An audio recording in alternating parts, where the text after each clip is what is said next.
रामकृष्ण हरी. आपण गणपतीमध्ये अथर्व शीर्षाचे काही भाग करणार आहोत. त्यातल्या श्लोकांचे अर्थ आपण पाहणार आहोत.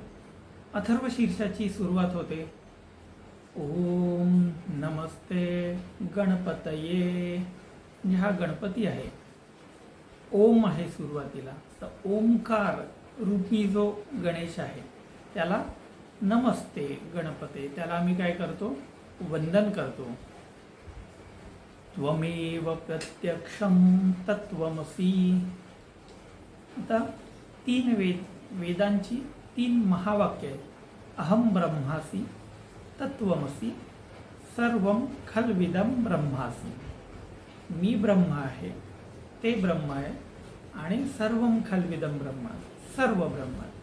तर गणपतीला नमन केल्यानंतर पहिलं वाक्य म्हटलंय तू काय आहे, त्वमेव प्रत्यक्षम तत्त्वमसि. ते जे तत्व आहे सगुण आणि निर्गुण परब्रह्म स्वरूप ते तू आहेस. तर गणपतीला ते परब्रह्म स्वरूप असं म्हटलेलं आहे. त्वमेव केवलम कर्तासि, त्वमेव केवलम धर्तासि, त्वमेव केवलम हर्तासि. तीन क्रिया सांगितल्या आहेत. त्वमेव केवलम, केवळ तूच आहेस. कोण? हे सगळं करणारा. तूच कोण आहेस? तर या सृष्टीला धारण करणारा, धर्तासी. आणि तूच कोण आहेस? तर हे सगळं हरण करणारा. यातल्याच संकल्पना घेऊन आपली आरती आहे. सुख करता दुःख हरता. काय करणारा आहे? तर सुखकारक तू, दुःख हरणारा. सर्व या मूळ अथर्व शीर्षामधल्याच घेऊन रामदास स्वामींनी आरतीमध्ये सुद्धा वापरल्यात. अनेक गाण्यांमध्ये ह्याच संकल्पना घेतल्या. त्वमेव केवलम कर्तासि, त्वमेव केवलम धर्तासि, त्वमेव केवलम हर्तासि, त्वमेव सर्वं खल्विदं ब्रह्मासि. मगाशीच सांगितलं तुम्हाला तीन महावाक्य आहेत. त्याप्रमाणे सर्वं खल्विदं ब्रह्मासि. तर हे पूर्ण विश्वव्यापक रूपी, विश्वव्यापी असं ब्रह्म कोण आहे? तर गणेशालाच मानलेलं आहे. आणि त्वं साक्षात आत्मासि नित्यम. तर हा आत्मस्वरूप असा असणारा प्रत्यक्ष तूच आहे.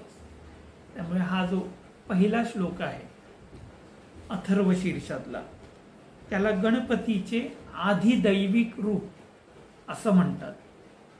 आणि लिहिलंय कोणी? तर गणक ऋषी किंवा अथर्वण ऋषी यांनी हे अथर्व शीर्ष लिहिलेलं आहे. आता दुसरा श्लोक आहे, त्याच्यामध्ये प्रतिज्ञा करतात, स्वप्रतिज्ञा. काय? ऋतं वच्मि सत्यम वच्मि. म्हणजे आपण काय करतो, तर मी काय म्हणतोय, मी हे सांगतो आहे, ते कशातनं आहे? वच्मी म्हणजे बोलणे किंवा सांगणे. काय आहे? तर हे अनुभवाचं सत्य सांगतोय. सत्यम वच्मी ऋतम वच्मी. तर हे माझ्या अनुभवातनं आलेलं आणि त्रिकालाबाधित असलेलं सत्य आहे. हे सत्य मी तुम्हाला सांगतोय.